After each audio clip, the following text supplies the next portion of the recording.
ಹೊಸೊಬ್ರು machine ತಗೊಂಡಾಗ phone ಮಾಡ್ತಾ ಇರ್ತಾರೆ, ನಂಬರ್ ಕಲೆಕ್ಟ್ ಮಾಡ್ಕೊಂಡು, ಇಲ್ಲ ಫ್ರೆಂಡ್ಸು ಸರ್ಕಲಲ್ಲೇನೆ ಹಿಂಗೆ ಕೆಳ ಆನ್ ಮಾಡಿಬಿಟ್ಟು ಪೈಪ್ ಸಿಗಿಸ್ಕೊಂಡು ಹಿಂಗೆ ಕೆಳಗೆ ಬಗ್ಸಿದ್ರೆ ಪಲ್ಸು ಹಿಂಗೆ ರನ್ ಆಗ್ತಾ ಇರುತ್ತೆ. ಈ ಪಲ್ಸು 60/40 ಇರುತ್ತೆ. ನೀಟಾಗಿ ಹಿಂಗೆ ಫೋಲ್ಡ್ ಮಾಡ್ಬೇಕು, ಹಿಂಗೆ ಈ ಥರ ಫೋಲ್ಡ್ ಮಾಡಿ ತೊಟ್ಟ ಹತ್ರ ಇಟ್ಕೊಂಡ್ರೆ ಅದಾಗದೇ ಹೇಳ್ಕೊಳುತ್ತೆ. ಈಗ ಡೈರಿ ಫಾರ್ಮಿಂಗ್ ಮಾಡಿದವರು ಲಾಸ್ ಆಗೈತೆ, ನನಗೆ ಲಾಸ್ ಆಗೈತೆ ಅಂತಾರೆ. ಮೇಯ್ನ್ ಕಾರಣ ಕರೆಕ್ಟಾಗಿ ಮೇಂಟೆನೆನ್ಸ್ ಇರೋಲ್ಲ, ಮೆಡಿಸನ್ ಮಾಡೋಕ್ಕೆ ಗೊತ್ತಿರೋಲ್ಲ, ಇಲ್ಲ ಡಾಕ್ಟ್ರುಗಳಿಗಿಂತದಾಗೈತೆ ಅಂತ ಕರೆಕ್ಟಾಗಿ ಪ್ರಾಪರಾಗಿ ಡಾಕ್ಟ್ರುಗಳನ್ನ ಕಾಂಟ್ಯಾಕ್ಟ್ ಮಾಡೋಕ್ಕೆ ಬರೋಲ್ಲ, ಮತ್ತು ಕರೆಕ್ಟಾಗಿ ಮಿಲ್ಕಿಂಗ್ ಮಾಡೋಕ್ಕೆ ಬರೋಲ್ಲ, ಟೈಮ್ ಟು ಟೈಮು ಮೇವು ತಿಂಡಿ ಈ ಮೇಂಟೈನ್ ಮಾಡೋಕ್ಕೆ ಬರದೇ ಇರೋರು ಪಕ್ಕ ಲಾಸ್ ಆಗ್ತಾರೆ. ಫಸ್ಟು ಸ್ಟಾರ್ಟ್ ಮಾಡ್ತೀನಿ ಫಾರ್ಮ್ನ ಅಂದರೆ ಇನ್ವೆಸ್ಟು ಜಾಸ್ತಿ ಮಾಡೋಕ್ಕೆ ಹೋಗ್ಬಾರ್ದು ನನ್ನ ಪ್ರಕಾರ. ಕೊಟ್ಟಿಗೆ ಆಗಲಿ, ಮ್ಯಾಟ್ ಆಗಲಿ, ಮಿಷಿನ್ ಆಗಲಿ, ಈಗ 1 ಹಸು ಐತೆ ಅಂದರೆ ಅವರು 10 ಹಸುಗಾಗೋ ಅಷ್ಟು ಕೊಟ್ಟಿಗೆ ಮಾಡಿಬಿಟ್ಟಿರ್ತಾರೆ, ಮತ್ತು 15 ಹಸುಗಾಗೋ ಅಂಥ ಮಿಷಿನ್ ತಂದು ಇಟ್ಕೊಂಡಿರ್ತಾರೆ, ಮಿಲ್ಕಿಂಗ್ ಮಿಷಿನು. ನಾವು ಫಸ್ಟು ಹೆಂಗಿತ್ತು ಅಂದರೆ 20 ಹಸು ಇದ್ದು 20 ಹಸುನೂ ಹಾಲು ಕರೀತಿದ್ರು. ನಾನು, ನನ್ನ ತಮ್ಮ, ನಮ್ಮಪ್ಪ 3 ಜನ ಹಾಲು ಕರೀತಿದ್ದು. 150-160 ಲೀಟ್ರ್ ತನಕನೂ ಕರೆಯೋ ಪರ್ ಟೈಮಿಗೆ ಕೈಯಲ್ಲೇ ಮಿಲ್ಕಿಂಗ್ ಮಾಡ್ತಿದ್ದು, ಮಿಷಿನ್ ಇರಲಿಲ್ಲ. ಫ್ಯಾಟು ಮತ್ತು ಡಿಗ್ರಿಗೆ ಒಳ್ಳೆಯದು. ಇಷ್ಟು ಹಸುಗಳು 5 ಹಸುಗಳು ಫ್ಯಾಟೆಲ್ಲನೂ ಇದು ಒಂದೇ ಮೇಂಟೈನ್ ಮಾಡುತ್ತೆ. ಅವರೇಜು ಹಾಲು ಈಗ 5 ಹಸಿನ ಹಾಲೊಳಗೆ ಮಿಕ್ಸ್ ಮಾಡ್ಕೊಂಡ್ರು 4-5, 4-8 ತನಕ ಫ್ಯಾಟ್ ಬರುತ್ತೆ. ಇದೇ ಸಪ್ರೇಟ್ ಹಾಕಿದ್ರೆ 5-5-2 ಬರುತ್ತೆ ಫ್ಯಾಟ್. ಇದು ಹಾಲು ಕರೆಯೋದು. ಅಂದರೆ ಕ್ಯಾನ್ ತಂದು ಪೈಪ್ ಸಿಗಿಸ್ಕೊತೀವಿ, ಕ್ಯಾನಿಂದ ಸಪ್ರೇಟ್ ಪೈಪ್ ಹೋಗುತ್ತೆ, ಅಲ್ಲಿ ಮಿಷಿನಿಂದ ಪೈಪ್ ಲೈನ್ ಮಾಡ್ಕೊಂಡಿದ್ದೀವಿ. ಇದು ಏರ್ ವ್ಯಾಕ್ಯೂಮು, ಏರ್ ಬರುತ್ತೆ ಪೈಪಲ್ಲಿ. ವಾಲ್ ಎಳ್ಕೊಂಡು ಮಿಷಿನ್ ಅಂದ್ಬಿಟ್ಬಿಟ್ಟು ವಾಲ್ ಎಳೆದ್ರೆ ಈ ವಾಲಿಂದ ಕ್ಯಾನಿಂಗ್ ಪೈಪ್ ಹೋಗುತ್ತೆ. ಏರ್ ಪಾಸ್ ಆದಂಗೆ ಮಿಲ್ಕಿಂಗ್. ಮಿಲ್ಕು ಕ್ಯಾನಲ್ಲೇ ಇರುತ್ತೆ, ಪೈಪಿಗೇನು ಬರೋಲ್ಲ. ಇದು ಪೈಪು ಏರ್ ಬರಲಿಕ್ಕೆ ಅಷ್ಟೇ.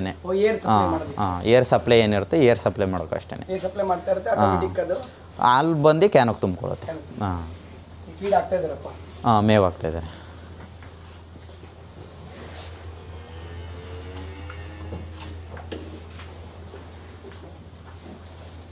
ಇನ್ನು ಈ ಕಡೆ ಕೊಟ್ಟಿಗೆಯಲ್ಲಿ ಅಂದರೆ ಇದೊಂದು ಮೇಯ್ನು.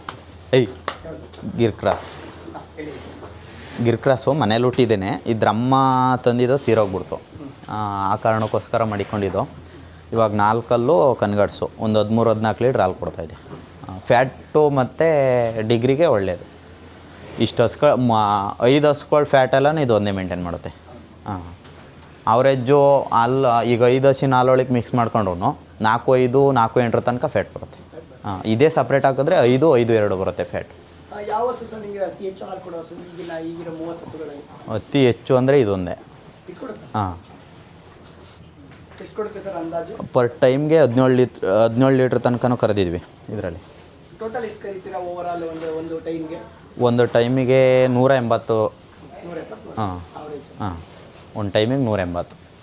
ಸರ್, ನಾನು ಏನು ಕೇಳ್ತೀನಿ ಅಂದರೆ ನಿಮ್ಮನ್ನು, ನಾವು ಕೂಡ ಒಂದು ಫಾರ್ಮ್ ಮಾಡ್ತೀವಿ ಅಂತ ಯಾರಾದರೂ ಯುವಕರು ಮಾಡಬೇಕು ಅಂತ ಮನಸ್ಸು ಮಾಡಿದ್ರೆ ಯಾವ ರೀತಿ? ಯಾಕಂದರೆ ನೀವು 30 ಹಸು ಸಾಕಿದ್ದೀರಿ, ಸಾಧ್ಯ ಇಲ್ದಿರೋ ಮಾತು 30 ಹಸು ಮೊದಲನೇ ಸಲ ಸಾಕೋದಕ್ಕೆ. ಹೌದು, ಸ್ಟೆಪ್ ಬೈ ಸರ್. ಯಾರೇ ಆದ್ರೂ ಹಂತವಾಗಿ ಹೋಗ್ಬೇಕು ಹೇಳ್ತೀರಾ ಅಂತ ಸರ್. ಇವಾಗ ನಮಗೆ ಫಸ್ಟೇ HFನ ತಗೊಂಡು ಈಗ ನಾನು ಫಸ್ಟು ಸ್ಟಾರ್ಟ್ ಮಾಡ್ತೀನಿ ಫಾರ್ಮ್ನ ಅಂದರೆ ಇನ್ವೆಸ್ಟು ಜಾಸ್ತಿ ಮಾಡೋಕ್ಕೆ ಹೋಗ್ಬಾರ್ದು ನನ್ನ ಪ್ರಕಾರ. ಕೊಟ್ಟಿಗೆ ಆಗಲಿ, ಮ್ಯಾಟ್ ಆಗಲಿ, ಮಿಷಿನ್ ಆಗಲಿ, ಈಗ 1 ಹಸು ಐತೆ ಅಂದರೆ ಅವರು 10 ಹಸುಗಾಗೋ ಅಷ್ಟು ಕೊಟ್ಟಿಗೆ ಮಾಡಿಬಿಟ್ಟಿರ್ತಾರೆ, ಮತ್ತು 15 ಹಸುಗಾಗೋ ಅಂಥ ಮಿಷಿನ್ ತಂದು ಇಟ್ಕೊಂಡಿರ್ತಾರೆ, ಮಿಲ್ಕಿಂಗ್ ಮಿಷಿನು. ನಾವು ಫಸ್ಟು ಹೆಂಗಿತ್ತು ಅಂದರೆ 20 ಹಸು ಇದ್ದು 20 ಹಸುನೂ ಹಾಲು ಕರೀತಿದ್ರು. ನಾನು, ನನ್ನ ತಮ್ಮ, ನಮ್ಮಪ್ಪ 3 ಜನ ಹಾಲು ಕರೀತಿದ್ದು. 150-160 ಲೀಟ್ರ್ ತನಕನೂ ಕರೆಯೋ ಪರ್ ಟೈಮಿಗೆ ಕೈಯಲ್ಲೇ ಮಿಲ್ಕಿಂಗ್ ಮಾಡ್ತಿದ್ದು, ಮಿಷಿನ್ ಇರಲಿಲ್ಲ. ಇವಾಗ ಹಸುಗಳು ಜಾಸ್ತಿ ಆದಮೇಲೆ ಮಿಷಿನ್ ತಂದು ಮಾಡಿಕೊಂಡಿದ್ದೀವಿ. ಯಾರೇ ಒಬ್ಬ ವ್ಯಕ್ತಿ ಈಗ ನಾನು ಹಸುಗಳನ್ನ ಮಾಡ್ತೀನಿ ಫಾರ್ಮಿಂಗಿಗೆ ಬರಬೇಕು ಅಂದರೆ ಫಸ್ಟು ಕ್ರಾಸ್ ಬೀಡ್ ತಗೊಳ್ಳಿ, ಅಂದರೆ ಕಾಯಿಲೆ ಕಮ್ಮಿ. ಕ್ರಾಸ್ ಬೀಡ್ಗಳಿಗೆ HF ಅಂದರೆ ಕಾಯಿಲೆ ಜಾಸ್ತಿ.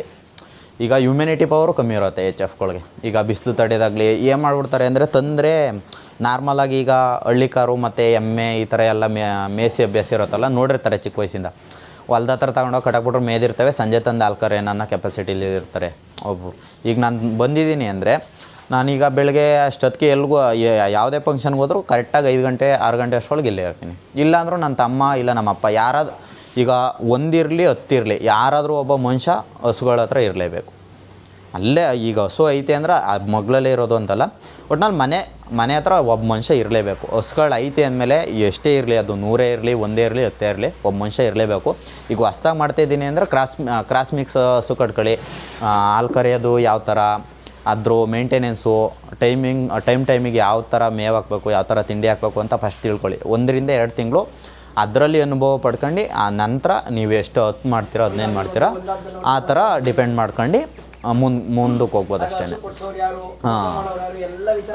ಫಸ್ಟು ನಾವು ಹಸುಗಳ ಬಗ್ಗೆ ತಿಳ್ಕೊಳ್ದೇ ಇದ್ರೂ ಯಾವ ಥರ ಮೋಸ ಮಾಡ್ತಾರೆ, ಯಾವ ಥರ ಆದಾಯ ಮಾಡಬೇಕು, ಯಾವ ಥರ ಮೋಸ ಬೀಳಬಾರ್ದು ಅನ್ನೋ ಇವು 3 ಕಾರಣಗಳನ್ನ ತಿಳ್ಕೊಬೇಕಾಗುತ್ತೆ ಇದರಲ್ಲಿ. ಈಗ ಹೊಸ್ದಾಗಿ ಮಾಡ್ತಾಯಿದ್ದೀನಿ ಅಂತ ಹೋಗಿ ಈಗ ಗೊತ್ತಿರೋರೇ ಆದ್ರೂ ದುಡ್ಡಾಸೆಗೋಸ್ಕರ 1,000 ದಳ್ಳಾಳಿ ಕೊಡ್ತಾರೆ ಅಂದರೆ ಬ್ರೋಕರಾಗಿ, ಫ್ರೆಂಡ್ಶಿಪ್ಪಲ್ಲೇ ಆಗಲಿ ಇಲ್ಲ ನೆಂಟರು ಸಂಬಂಧಿಕರೇ ಆಗಲಿ ಹೊಡೆದೇ ಬಿಡ್ತಾರೆ ಹಸುಗಳನ್ನ. ಈಗ ಅವ್ರ ಕಡೆಯಿಂದ 1,000 ಸಿಗುತ್ತೆ, ಇವ್ರ ಕಡೆಯಿಂದ 1,000 ಸಿಗುತ್ತೆ ಅಂದರೆ ಹಸುಗಳನ್ನ ಹೊಡೆದೇ ಬಿಡ್ತಾರೆ. ಆ ಥರ ಆಗುತ್ತೆ. ನಮಗೂ ಆ ಥರ ಅನುಭವ ತುಂಬ ಆಗಿದೆ. ಈ ಕಂದಾಕಿರೋ ಹಸುಗಳನ್ನ ಕೊಡಿಸೋದು, ತೊಟ್ಟೋಗಿರೋ ಹಸುಗಳನ್ನ ಕೊಡಿಸೋದು, ಈ ಥರ ಎಲ್ಲ ಅನುಭವಿಸ್ಬಿಟ್ಟಿದ್ದೀವಿ ನಾವು. ಹಂಗಾಗಿ ಇವಾಗ ಹೊಸ್ದಾಗಿ ಮಾಡೋರು ತುಂಬ ಎಚ್ಚರಿಕೆಯಿಂದ ಮಾಡಬೇಕು. ಈಗಂತೂ ಮಾಫಿಯಾ ಥರ ಆಗ್ಬಿಟ್ಟಿದೆ ಇದು. ಬ್ರೋಕರ್ಗಳೇ ಜಾಸ್ತಿ. ಎಲ್ಲೋದ್ರೂ 500 ರೂಪಾಯಿ ಕೊಡು, ಕರ್ಕೊಂಡೋಗಿ ತೋರಿಸ್ಕೊಬರ್ತೀನಿ ಅನ್ನೋ ಲೆಕ್ಕಾಚಾರಕ್ಕೈತೆ. ಅತಿ ಹೆಚ್ಚು ಈಗ ಹೊಸ್ದಾಗಿ ಯಾರು ಮಾಡ್ತೀನಿ ಅಂತಾರೆ ಅವರು ರೈತರ ಹತ್ರ. ಈಗ ನಾನು ಹಿಂಗೆ ಮಾಡಿಕೊಂಡಿದ್ದೀನಿ, ನನ್ನ ಹತ್ರನೂ ಏನು ಬಂದು ತಗೊಂಬೇಡಿ ನೀವು. ಅಂದರೆ ನಮ್ಮ ಲೆಕ್ಕಾಚಾರ ಏನೈತೆ ಅಂದರೆ ನಮ್ಮ ಹತ್ರ ಇರೋ ಹಸುಗಳೆಲ್ಲ ಲಕ್ಷದ ಮೇಲೆ ಇರುತ್ತೆ. ನಾವೀಗ ಈಗ ಅನುಭವಿಸಿದ್ದೀವಿ. ಕಮ್ಮಿ ದುಡ್ಡು ಕೊಟ್ಟರೆ ಯಾವ ಥರ ಹಾಲು ಕೊಡುತ್ತೆ, ಜಾಸ್ತಿ ದುಡ್ಡು ಕೊಟ್ಟರೆ ಯಾವ ಥರ ಹಾಲು ಕೊಡುತ್ತೆ ಅಂತ ನಮಗೆ ಗೊತ್ತು ಚೆನ್ನಾಗಿ. ನಾವು ಅವರೇಜ್ ತರೋದು ಅಂದರೆ 1, 1.10, 1.20 ಈ ಥರ ತರ್ತೀವಿ. ನಮ್ಮ ಹತ್ರ ಫಸ್ಟ್ ಮಾಡ್ತೀನಿ ಅನ್ನೋರು ಯಾರೂ ಬರಲೇಬೇಡಿ ನಮ್ಮ ಹತ್ರ ಪರ್ಚೇಸ್ ಮಾಡೋಕ್ಕೆ. ಯಾಕೆಂದ್ರೆ ನನ್ನ ಅನುಭವದ ಮೇಲೆ ಹೇಳ್ತಾಯಿದ್ದೀನಿ. ಈಗ ನಾನು ಬೇರೆಯವ್ರ ಹತ್ರ ಹೋಗಿ ತರ್ತೀನಿ ಅಂದರೆ ನನಗೂ ಅದು ಅನುಭವ ಆಗಿರುತ್ತೆ. ಈಗ ನಮ್ಮ ಹತ್ರ ಜಾಸ್ತಿ ಐತೆ ಅಂದರೆ ಜಾಸ್ತಿ ಹಸುಗಳನ್ನ ಪರ್ಚೇಸ್ನೇ ಮಾಡಬೇಡಿ ನೀವು. ಕಮ್ಮಿ ಈಗ ಒಂದು 60, 70, 80 ಈಗ ಆವ್ರೇಜ್ 1 ಲಕ್ಷದ ಒಳಗಡೆ ಹಸುಗಳನ್ನ ತಗೊಂಡು ಸ್ಟೆಪ್ ಬೈ ಸ್ಟೆಪ್ಪು ನೀವು ಯಾವ ಥರ ಅನುಭವ ತಗೊಂಡು ಮಾಡ್ತೀರಿ ಅನ್ನೋದ್ರ ಮೇಲೆ ಡಿಪೆಂಡ್ ಆಗಿರುತ್ತೆ. ಡೈರಿ ಫಾರ್ಮಿಂಗಿಗೆ ಬರಬೇಕು ಅಂದರೆ ಮೂಲ ಕಾರಣಗಳು ದಳ್ಳಾಳಿಗಳನ್ನ ಬಿಡಬೇಕು. ಈಗ ಯಾರೋ ಒಬ್ಬ ದಳ್ಳಾಳಿ ಅವನೇ ಕರ್ಕೊಂಡೋಗ್ಬಿಟ್ಟು ಯಾರೋ ಮಾಡ್ಕೊಂಬಂದ್ಬಿಡ್ತೀನಿ ಅದಿರಬಾರ್ದು ಮನಸ್ಸು. ಆ ಮನೋಭಾವ ಯಾರಿಗೆ ಬರುತ್ತೆ ಅವರು ಬೇಗ ಈಗ ಡೈರಿ ಫಾರ್ಮಿಂಗ್ ಮಾಡಿದವರು ಲಾಸ್ ಆಗೈತೆ ಅಂತಾರೆ. ಮೇಯ್ನ್ ಕಾರಣ ಕರೆಕ್ಟಾಗಿ ಮೇಂಟೆನೆನ್ಸ್ ಇರೋಲ್ಲ, ಮೆಡಿಸನ್ ಮಾಡೋಕ್ಕೆ ಗೊತ್ತಿರೋಲ್ಲ, ಇಲ್ಲ ಡಾಕ್ಟ್ರುಗಳಿಗಿಂತದಾಗೈತೆ ಅಂತ ಕರೆಕ್ಟಾಗಿ ಪ್ರಾಪರಾಗಿ ಡಾಕ್ಟ್ರುಗಳನ್ನ ಕಾಂಟ್ಯಾಕ್ಟ್ ಮಾಡೋಕ್ಕೆ ಬರೋಲ್ಲ, ಮತ್ತು ಕರೆಕ್ಟಾಗಿ ಮಿಲ್ಕಿಂಗ್ ಮಾಡೋಕ್ಕೆ ಬರೋಲ್ಲ, ಟೈಮ್ ಟು ಟೈಮು ಮೇವು ತಿಂಡಿ ಈ ಮೇಂಟೈನ್ ಮಾಡೋಕ್ಕೆ ಬರದೇ ಇರೋರು ಪಕ್ಕ ಲಾಸ್ ಆಗ್ತಾರೆ.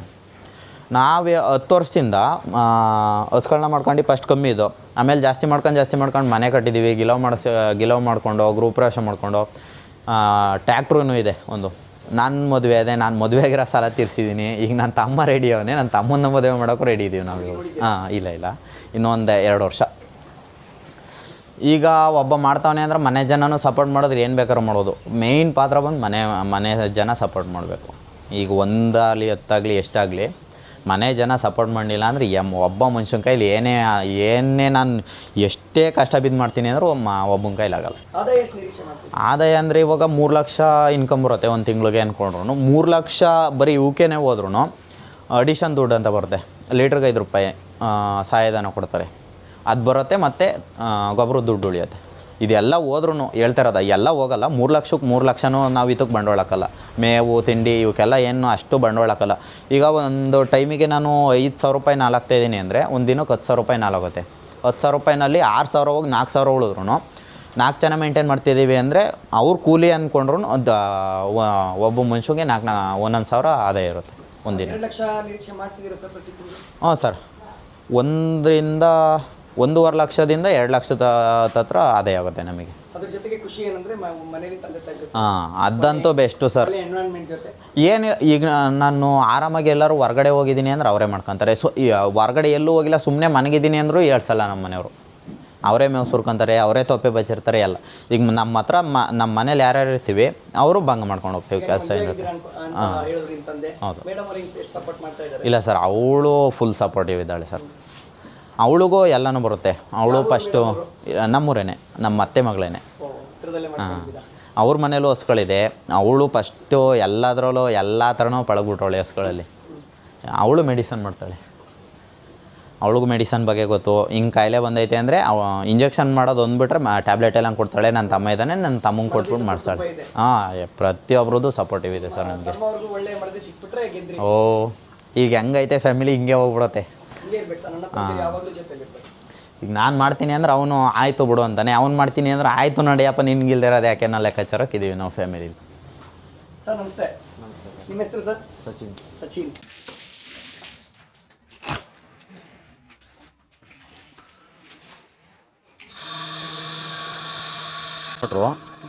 ಇದು ವ್ಯಾಕ್ಯೂಮ್ ಅಂತ. ಇದು ಏರ್ನ ಹತ್ತಿಂದ ಎಳ್ಕೊಳುತ್ತೆ ಮತ್ತು ಇಲ್ಲಿ ಔಟ್ ಮಾಡುತ್ತೆ. ಅಂದರೆ ಎಕ್ಸ್ಟ್ರಾ ಏರ್ ಏನು ಬರುತ್ತೆ ಅದನ್ನ ಔಟ್ ಮಾಡುತ್ತೆ. ಕರೆಂಟ್ ಇಲ್ಲ ಅಂದರೂ ಜನ್ರೇಟ್ರಲ್ಲಿ ಕರ್ಕೊಬೋದು. ಇದು ಪೆಟ್ರೋಲ್ ಪಂಪು. ಪೆಟ್ರೋಲ್ ಹಾಕೊಂಡ್ರೆ 1 ಲೀಟ್ರ್ ಪೆಟ್ರೋಲ್ ಹಾಕೊಂಡ್ರೆ ನಮಗೀಗ ಎಷ್ಟು ಹಸು ಇದೆ ಎಲ್ಲನೂ ಕರೀಲಿಕ್ಕೆ ಒಂದಿನಕ್ಕೆ ಫುಲ್ ಆಗುತ್ತೆ. ಹಾಂ, ಒಂದಿನಕ್ಕೆ 1 ಲೀಟ್ರ್ ಬೇಕು. ಇನ್ನು ತೊಳೆಯೋದಿತ್ತು, ತೊಳೆಯೋದನ್ನ ಬಿಸಾಕ್ಬಿಟ್ಟಿದ್ದೀವಿ. ಅಕ್ಕಿ ಅಂತಲೇ ಸಪ್ರೇಟ್ ತಂದಿದ್ದೀವಿ ಅದನ್ನು ತೊಳೆಯಲಿಕ್ಕೆ. ತೊಳೆಯೋದು. ಹಾಂ,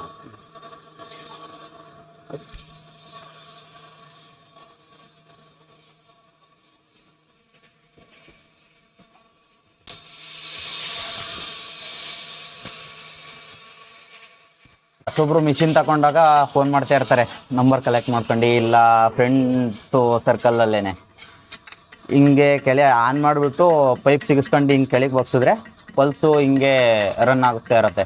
ಈ ಪಲ್ಸು 60/40 ಇರುತ್ತೆ.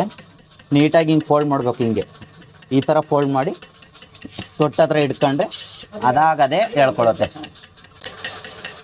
ಹಸುಗೆ ಏನು ನೋವಾಗಲ್ಲ. ಹಿಂಗೆ ಇಟ್ಕೊಂಡು ಹಿಂಗೆ ತೊಟ್ಟ ಹತ್ರ ಇಟ್ಕೊಂಡ್ರೆ ತೊಟ್ಟದೇ ಹೇಳ್ಕೊಳುತ್ತೆ. ಹಸುಗೇನು ಹೋಗಲ್ಲ. ಕರೆದಾದ್ಮೇಲೆ 1 ಪಾಯಿಂಟು 2 ಪಾಯಿಂಟು ಹಾಲು ಹೆಚ್ಚಾಗಿರುತ್ತೆ. ಅಂದರೆ ಒಂದೊಂದು ಹಸಿನಲ್ಲಿ ಇರುತ್ತೆ, ಒಂದೊಂದು ಹಸಿನಲ್ಲಿ ಅಷ್ಟೇನಿರಲ್ಲ. ನಾವು ಒಂದೊಂದು ಹಸ ಕರಿತೀವಿ, ಒಂದೊಂದು ಹಸ ಕರಿಯಲ್ಲ. ಹಂಗೆ ಬಿಟ್ಬಿಟ್ರೆ ಬಾವಾಗ್ಬಿಡುತ್ತೆ ಮತ್ತೆ. ಹಾಂ, ಅಂದರೆ ಈಗ ಕೆಲವೊಂದು ಹಸುಗಳು ಕರೆಕ್ಟಾಗಿ ಸರ್ವ್ ಬಿಡೋಲ್ಲ ಮಿಷಿನ್ ಹಾಕ್ದಾಗ. ಹಂಗಾಗಿ ಅನ್ನ ಕೊನೆಯಲ್ಲಿ ಕರಿಬೇಕಾಗುತ್ತೆ. 1 ಪಾಯಿಂಟು 2 ಪಾಯಿಂಟ್ ಇರುತ್ತೆ. ಹಾಲು ಸಂಪೂರ್ಣ ಕರ್ಕೋಬೇಕು. ಹಾಂ, ಕೈ ಆಗಲಿ ಇಲ್ಲ ಮಿಷಿನ್ ಆಗಲಿ ಸಂಪೂರ್ಣವಾಗಿ ಅಲ್ಲೂ ಕರಿಲೇಬೇಕು. ಇಲ್ಲ ಅರ್ಧಂಬರ್ಧ ಬಿಡ್ತೀವಿ ಅಂದರೆ ಬಾವಾಗ್ಬಿಡುತ್ತೆ. ಆದಷ್ಟು ಕೆಚ್ಚಲು ಬಾವನ್ನ ಅವಾಯ್ಡ್ ಮಾಡಬೇಕು ಅಂದರೆ ಮಣ್ಣೆಲ್ಲ ಬೆಸ್ಟ್. ಮಣ್ಣಿನ ನೆಲದಲ್ಲಿ ಇದ್ದರೆ ಬಾವಾಗಲ್ಲ ಜಾಸ್ತಿ. ಹಿಂಗೆ ಗಾರೆ ನೆಲ ಅಂದರೆ ಈ ವೈರಸ್ಸು ಇನ್ಫೆಕ್ಷನ್ ಆಗೋದು ಜಾಸ್ತಿ ಗಾರೆ ನೆಲದಲ್ಲಿ. ಮಣ್ಣಿನ ನೆಲ ಆದರೆ ಆರಾಮಾಗಿರುತ್ತೆ ಹಸ್ಗಳು. ಅಂದರೆ ಬೇಗ ಡ್ರೈ ಆಗ್ಬಿಡುತ್ತೆ. ಈಗ ನೀರು ಹಚ್ಚಿದ್ದೀವಿ, ಹಿಂಗೆ ಮನಗ್ಬಿಡುತ್ತೆ ಹಾಲು ಕರಿತಿದ್ದಂಗೆ. ಅಲ್ಲಿ ಮಣ್ಣೆಲಕ್ಕೆ ಮಲಗಿದಾಗ ಏನಾಗುತ್ತೆ ಅಂದರೆ ಅದು ಮಳ್ಕೊಳ್ಳೋ ಅಷ್ಟರೊಳಗೆ ಮಣ್ಣಿನ ಶಾಖದಕ್ಕೇ ಡ್ರೈ ಆಗ್ಬಿಡುತ್ತೆ ಎಲ್ಲ. ನ್ಯಾಚುರಲ್ ಆಗಿ ಏನು ಸಾಕ್ತೀವಿ ಅದೇ ತುಂಬ. ಹಾಂ, ಅದೇ ಬೆಸ್ಟಲ್ಲಿ ಬೆಸ್ಟು ಅಂದರೆ ನ್ಯಾಚುರಲ್. ಮಣ್ಣಲ್ಲಿದ್ದರೆ ಬಹುತೇಕ ಒಂದು 70% ಕಾಯಿಲೆ ಕಮ್ಮಿ. ಹಾಂ, ಈ ಗಾರೆನೆಲ್ಲ ಮ್ಯಾಟ್ ಮೇಲ್ಕಿಂತ ಮಣ್ಣಲ್ಲಿದ್ದರೆ ಒಂದು 70% ಕಾಯಿಲೆ ಕಮ್ಮಿ. ಹೈಜಿನಿಕ್ ಆಗಿರುತ್ತೆ ಮಣ್ಣೆಲ್ಲ. ಈಗ ನಾವೇನು ಅಂದರೆ ಈಸಿ ಆಗಲಿ ಕಟಕಿ ತೊಲೆ ಕಟಾಕೋಸ್ಕರ ಗಾರೆ ಮ್ಯಾಟು ಅಂತ ಮಾಡ್ಕೊಂಡ್ಬಿಟ್ಟಿದ್ದೀವಿ ಅಷ್ಟೇ. ಫಸ್ಟ್ ಎಲ್ಲ ಗಾರೆ ನೆಲದಲ್ಲಿ ಕಟಾಕರು. ಗಾರೆ ನೆಲದಲ್ಲಿ ಕಟಾಕಿದ್ರೆ ಇಂಥವೆಲ್ಲ ಕಿತ್ತೋಗುತ್ತೆ. ಮತ್ತು ಇದು ಪಾದ ಸೌದೋಗ್ಬಿಡುತ್ತೆ. ಅಟ್ಟೆ ಅಂತೀವಿ. ಫುಲ್ಲು ಸೌದೋದ್ರೆ ಕುಂಟತೆ ಹಸ್ಕೊಳ್ಳಿ ಫುಲ್ಲು ಈತವ ಇಲ್ಲಿ. ಮತ್ತು ಇಂಥತ್ತಾಗ ಜಾಸ್ತಿ ಹೆಚ್ಚಿಬಿಡುತ್ತೆ ಕಾಲುಗಳಲ್ಲಿ. ಮುಂದ್ಗಡೆ ಕಾಲು ಮಂಡಿ ಎಲ್ಲ ಕಿತ್ತೋಗ್ಬಿಡುತ್ತೆ ಬರೀ ಗಾರೆ ನೆಲ ಆದರೆ. ಹಂಗೆ ಕಿತ್ತೋಗುತ್ತೆ, ಗಾಯ ಆಗುತ್ತೆ ಅನ್ನೋ ಪರ್ಪಸ್ಗೋಸ್ಕರ ರಬ್ಬರ್ ಮ್ಯಾಟ್ನ ಯೂಸ್ ಮಾಡ್ತೀವಿ. ಹಾಂ, ಮಣ್ಣು ಮೇಲೆ ಇರುತ್ತೆ. ಮಳೆ ಇಲ್ಲ ಅಂದರೆ ನಮಗೆ ನೈಟ್ ಪೂರ ಹೊರಗಡೆನೇ ಇರುತ್ತೆ. ಮಳೆ ಇಲ್ಲ ಅಂದರೆ, ಮಳೆ ಇದ್ದಾಗ ಮಾತ್ರ ಒಳಗಡೆ ಕಟ್ಕೊಂಡ್ಬಂದಿವಿ.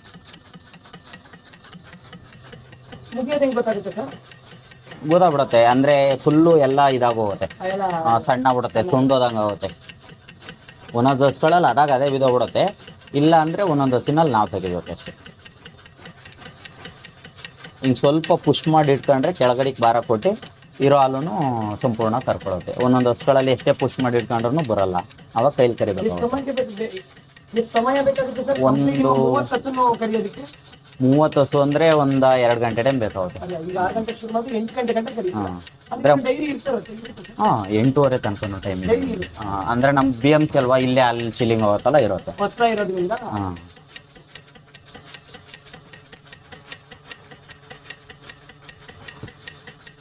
ಕೀಳ್ಬೇಕಾದ್ರೆ ಇಲ್ಲೊಂದು ರಬ್ಬರ್ ಕೊಟ್ಟಿರ್ತಾರೆ. ಈ ರಬ್ಬರ್ ನಿಂಗೆ ಪ್ರೆಸ್ ಮಾಡಿದ್ರೆ ಅದಾಗದೆ ಹಿಂಗೆ ಬಿಟ್ಟು ಬಿಚ್ಚಗೆ ಹಾಂ ಹಿಂಗೆ ಪ್ರೆಜರಾಗಿ ಹೇಳಿದ್ರೆ ಏನಾಗುತ್ತೆ ಅಂದರೆ ಹಸುಗೆ ನೋವಾಗುತ್ತಲ್ಲ ಆವಾಗ ಒದ್ಬಿಡುತ್ತೆ. ಹಂಗೆ ಒದ್ದಾಗ ಯಾರಿಗೆ ಬೇಕು ಹಸುಗಳು, ಮಿಷಿನು ಬೇಡ ಹಸುಗಳು ಬೇಡ ಅಂತಾರೆ. ಈಗ ಆ ಹಸುನಲ್ಲಿ ಫುಲ್ಲು ಹಾಲೆಲ್ಲ ಸುಂಡೋಗುತ್ತೆ. ನಾನು ಬಂದಾಗಿಂದ ಸರ್ ನಿಮ್ಮ ಹಸುಗಳು ಒಂದು ಕೂಡ ಜನರಿಗೆ ತೊಂದರೆ ಮಾಡಿ ನೋಡಲೇ ಇಲ್ಲ. ಇಲ್ಲ, ನಾವಂತ ಹಸುಗಳನ್ನ ತರೋದೇ ಇಲ್ಲ. ಆಯೋದು ಒದೆಯೋದು ಈ ಥರ ಏನಿಲ್ಲ. ಏನು ಚಿಕ್ಕದಾಡಿದ್ರೆ ಆ ಕಡೆ ಈ ಕಡೆ ಒಂಚೂರು ಚಿಕ್ಕದಾಡ್ಬೋದು, ಹಿಂದಕ್ಕೆ ಮುಂದಕ್ಕೆ ಅಷ್ಟೇ. ಇನ್ನು ಅದೇ ಅಂಥದ್ದು ಏನು ತರಲ್ಲ. ಅದೇ ಅಂತ ತಂದರೆ ತರಬೇಕು ಅಂದರೆ ನಾವೇ ಬೇಕಾವಾಗ. ಮನೇಲಿ ಗಂಡು ಸಂಪೂರ್ಣ ಇಟ್ಕೊತಾ ಹಾಂ ಫುಲ್ ಹೀರೋಗಿದೆ, ಅದರಲ್ಲೇನು ಹಾಲಿಲ್ಲ ಈಗ. ಗೊತ್ತಾಗ್ಬಿಡುತ್ತೆ. ಹಾಂ ಗೊತ್ತಾಗುತ್ತೆ.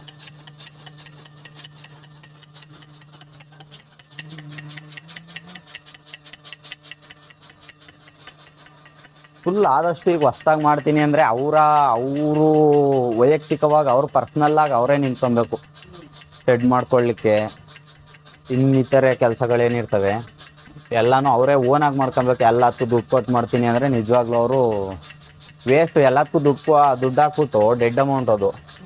ಈಗ ಅದೇ ಒಂದು 50,000 ಮಿಕ್ಕಿಸ್ಬಿಟ್ಟು ಸುಮಾರಿಂದ ಒಂದು 6-7 ಲೀಟ್ರ್ ಕೊಡೋ ಅಂತ ತಗೊಂತೀನಿ ಅಂದರು ಬಂಡವಾಳ ಆಗಿರುತ್ತೆ. ನೆಕ್ಸ್ಟ್ ಅದೇ ಇನ್ನೊಂದು ಥರ ಹಾಕಿದ್ರು ಅದೊಂದು 8-9 ಲೀಟ್ರನ್ನ ಕೊಟ್ರು ಅಂದರೆ ಬ್ಯಾಚ್ ಆಗಿಬಿಡುತ್ತೆ. ಅವಾಗ ಈಗ ಒಂದಿತ್ತು 2 ಆಗ್ಬಿಡುತ್ತೆ. ಆ ಥರ ಕರು ಸಾಕೊಂಡ್ರೆ ಹೊಸ್ದಾಗಿ ಮಾಡೋರು ಪ್ರತಿಯೊಬ್ಬರು ಅನಿಸ್ತೇನೆ ತಗೊಬನ್ನಿ ಅಥವಾ ಸಂಪೂರ್ಣ ಅನುಭವ ತಗೊಳ್ಳಿ, ಅಮೆರಿಕನ್ ತಗೊಬನ್ನಿ, ಸಂಪೂರ್ಣ ಅನುಭವ ತಗೊಳ್ಳಿ. ಆ ಥರ ಆಗಬೇಕು. ಸ್ಟೆಪ್ ಬೈ ಸ್ಟೆಪ್ ಇಂಪ್ರೂವ್ ಆಗ್ತಾ ಹೋಗಿ. ಒಂದು ಐದು ಹಸುಗಳು ಮಾಡೋ ತನಕ ಅನುಭವದಲ್ಲೇ ಇರಬೇಕು. ಇಲ್ಲ ಬೇರೆಯವ್ರನ್ನ ಕೇಳಿ ತಿಳ್ಕೊಳ್ಳೋದಲ್ಲಿ, ಇಲ್ಲ ಸ್ವಂತ ಅನುಭವ ಪಡ್ಕೊಳ್ಳೋದಲ್ಲಿ. ಪ್ರತಿಯೊಂದು ಒಂದು 5 ಹಸು ಮೇಂಟೈನ್ ಮಾಡಿ ಅದರಲ್ಲೇ ನೀಟಾಗಿ ಎಲ್ಲ ಅನುಭವಗಳನ್ನ ತಿಳ್ಕೊಂಡು ಮಾಡಿ ಆಮೇಲೆ ಮುಂದಕ್ಕೆ ಹೆಜ್ಜೆ ಇಡಬೇಕು. ಇತ್ತೀಚಿನ ದಿನಗಳಲ್ಲಿ ಈಗ ಬೆಂಗಳೂರಲ್ಲಿ ಇರ್ತಾರೆ, ಸಡನ್ನಾಗಿ ಬಂದು ಶೆಡ್ಗೆ ಅಮೌಂಟ್ ಹಾಕ್ಬಿಡೋದು, ಇಲ್ಲ ಫುಲ್ಲು ಹಸುಗಳಿಗೆ ಬಂಡವಾಳ ಹಾಕ್ಬಿಡೋದು ಎಲ್ಲ ಮಾಡ್ಕೊಂಡು ಖಾಲಿ ಕೈಲಿ ಕೂತ್ಕೊಂಡ್ಬಿಡ್ತಾರೆ. ಈಗ ನಾವೇನು ಇಷ್ಟ ಹಸುಗಳೈತೆ ಅಂದರೆ 30, ಒಂದು 10 ಗಬ್ಬ ಇರಬೇಕು ನಮಗೆ. ಅಂದರೆ ಎಲ್ಲ ಒಂದೇ ಸತಿ 30 ಕರು ಹಾಕಿ 30 ಮಿಲ್ಕಿಂಗ್ ಮಾಡಿ ಒಂದೇ ಸಲ ನಿಂತೋಗ್ಬಿಡುತ್ತೆ. ಕರೆಕ್ಟಾಗಿ 3ರಿಂದ 3.5 ತಿಂಗಳೊಳಗೆ ಸೆಮೆನ್ ಹಾಕಿಸ್ತೀವಿ, ಇಲ್ಲ ಓರಿ ಹತ್ತಿಸ್ಬಿಡ್ತೀವಿ. ಇನ್ನು ಕರೆಕ್ಟಾಗಿ ಗಬ್ಬಾಗಿ ಒಂದು 6ರಿಂದ 6.5 ತಿಂಗಳೊಳಗೆ ಡ್ರೈ ಮಾಡಿಬಿಡ್ತೀವಿ ಒಂದು ಹಸುನ. ಅದು 5 ಲೀಟ್ರ್ ಕೊಟ್ಟರು ಅಷ್ಟೇ, 15 ಲೀಟ್ರ್ ಕೊಟ್ಟರು ಅಷ್ಟೇ. ಕರೆಕ್ಟಾಗಿ ಒಂದು 6ರಿಂದ 6.5 ತಿಂಗಳೊಳಗೆ ಡ್ರೈ ಮಾಡಿಬಿಡ್ತೀವಿ. 7-7.5 ತಿಂಗಳಿಗೆ ತಿಂಡಿ ಸ್ಟಾರ್ಟ್ ಮಾಡಿದ್ರೆ ಕರು ಹಾಕೋ ತನಕನೂ ಮಾಮೂಲಿ ಗಬ್ಬದಲ್ಲಿ ಏನೇನು ತಿಂಡಿ ಕೊಡ್ತೀವಿ ಆ ತಿಂಡಿ ಕೊಡ್ತೀವಿ ಹಸುಗಳಿಗೆ. ಗಬ್ಬದಲ್ಲಿ ನಾವೀಗ ಒಂದು 6 ಒಟ್ನಲ್ಲಿ ಒಂದು 7 ತಿಂಗಳು ಒಳಗಡೆ ಹಾಲು ನಿಲ್ಸಿದ್ರೆ ನೆಕ್ಸ್ಟು ಈಗ ಲ್ಯಾಕ್ಟೇಷನ್ಗೆ ಹಾಲು ಜಾಸ್ತಿ ಬರುತ್ತೆ. ಅಂದರೆ ಬೇಗ ಡ್ರೈ ಆದಾಗ ಅಡ್ಡರು ಜಾಸ್ತಿ ಇದಾಗುತ್ತೆ, ಫ್ರೀ ಆಗುತ್ತೆ. ನಾನು ಮಿಲ್ಕಿಂಗ್ ಮಾಡ್ತೀನಿ, ಅವನು ಆ ಕಡೆ ಎಲ್ಲ ಹೊರಗಡೆ ಕಟ್ಟಾಕಿದ್ದಾರೆ, ಆ ಕಡೆ ಕೊಡ್ತೇವೆ, ಆ ಕಡೆ ಕೊಡ್ತೆ ತೊಳಿದಾನೆ. ಮತ್ತು ಇವೆಲ್ಲ ಆದಮೇಲೆ ಆ ಕಡೆ ಒಂದು 2 ಹಸುಗಳನ್ನ ಆಚೆ ಕಡೆ ಕಟ್ಬಿಟ್ಟು ಆ ಕಡೆ ಕೊಟ್ಟಿಗೆ ಹಸುಗಳನ್ನ ಈ ಕಡೆ ಕಿಟ್ಕೊಬಂದು ಕರ ಬಿಟ್ಕೊಡ್ತೀನಿ. ಅದಾದಮೇಲೆ ಇಬ್ಬರದ್ದು ಹಾಲು ಹಾಕ್ಬಿಟ್ಟು ಬಂದು ಈ ಕಡೆ ಕೊಟ್ಟಿಗೆ ತೊಳೆದ್ಬಿಟ್ಟು ಇನ್ನು ಅದು ಊಟ ಮಾಡಿ ಮನೆ ಕಂಡ್ರೆ ಬೆಳಿಗ್ಗೆ 5 ಗಂಟೆಗೆ ಹೇಳ್ತೀವಿ. ಬೆಳಗ್ಗೆ ಏಳಲೇಬೇಕು ಅನ್ನೋದೇನಿಲ್ಲ ಇದರಲ್ಲಿ. ಮನೆಯಲ್ಲಿ ಈಗ 3 ಜನ 4 ಜನ ಇದ್ದೀವಿ ಅಂದರೆ ಬೆಳಗ್ಗೆ ಎದ್ದರೆ ಕೆಲಸ ಆಗುತ್ತೆ ಅನ್ನೋದಿದ್ರೆ ಅಂಥದ್ದೇನಿಲ್ಲ ಇದರಲ್ಲಿ. ಒಟ್ಟಿನಲ್ಲಿ ಈಗ ಬೆಂಗಳೂರಲ್ಲಿರೋ ಜೀವನ ಎಲ್ಲ ಅದೇ. ನೈಟು 10 ಗಂಟೆಗೆ ಮನೆ ಕಳ್ಳಿ, 11 ಗಂಟೆಗೆ ಮನೆ ಕಳ್ಳಿ, ಕರೆಕ್ಟಾಗಿ ಬೆಳಗ್ಗೆ ಒಂದು 5 ಗಂಟೆಗೆ ಎದ್ದು ಬಿಡ್ಬೇಕು, 7 ಗಂಟೆಗೆ ರೆಡಿಯಾಗಿ ಡ್ಯೂಟಿಗೆ ಹೋಗ್ಬಿಡ್ಬೇಕು. ಇದರಲ್ಲಿ ಹಂಗೇನಿಲ್ಲ. 7 ಗಂಟೆಗೆ ಎದ್ರು ಕರೆಕ್ಟಾಗಿ ಹಾಲು ಕರೆದ್ಬಿಟ್ಟು ತಗೊಂಡೋಗಿ ಬೇರೆ ಇಟ್ಕೊಂಡ್ಬಿಡ್ಬೇಕು.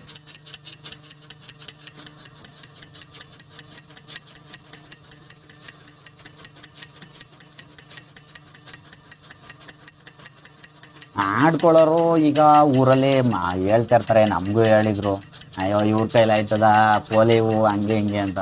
ಇವಾಗ ನಮ್ಮನ್ನೇ ಹೋಗ್ಬಿಡ್ತಾರೆ, ಹಸ್ಗಳು ಮಾಡ್ಕೊಂಡ್ರು ಮನೆ ತಗೋರೆ ಚೆನ್ನಾಗಿ ಅಪ್ಪ ಅಮ್ಮನ ನೋಡ್ಕೊಂಡು ಅಂತ. ಹಂಗೆ ಹಾಂ, ಯಾರ ಜೊತೆನೂ ಹೋಗಲ್ಲ. ಈಗ ನಾವಾಯ್ತು ಕರೆಕ್ಟಾಗಿ ಊರೊಳಗೆ ಹೋದ್ರೂ ಅಂಗಡಿ ಹತ್ರ ಹೋಗ್ತೀವಿ, ಇಲ್ಲ ಡೈರಿ ಹತ್ರ ಹೋಗ್ಬೇಕು ಹಾಲು ಹಾಕಕ್ಕೆ ಅಷ್ಟೇ. ಇನ್ನು ಬೇರೆ ಯಾವುದೇ ಕಾರಣಕ್ಕೂ ಎಲ್ಲಿಗೂ ಹೋಗೋದೇ ಇಲ್ಲ ನಾವು.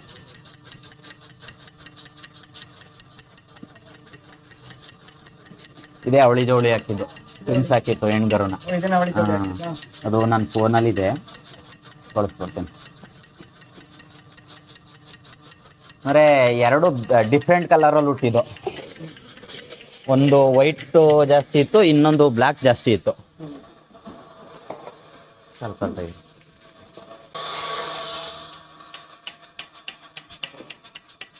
ಇದು 2 ಅಲ್ಪಟ್ಟೆ. ಇವಾಗ 4 ತಿಂಗಳು ಫಲ ಐತೆ.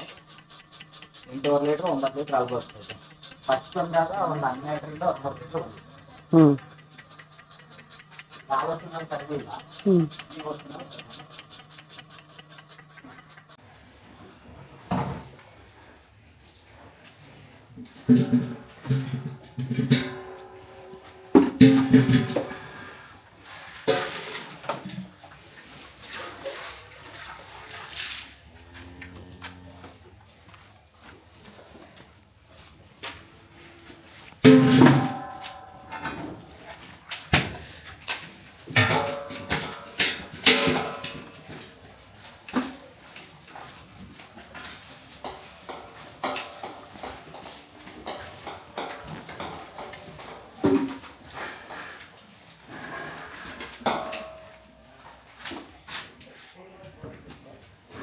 ಈ ಏರಿಯಲ್ಲಿಂದ ಬರುತ್ತೆ ಸರ್?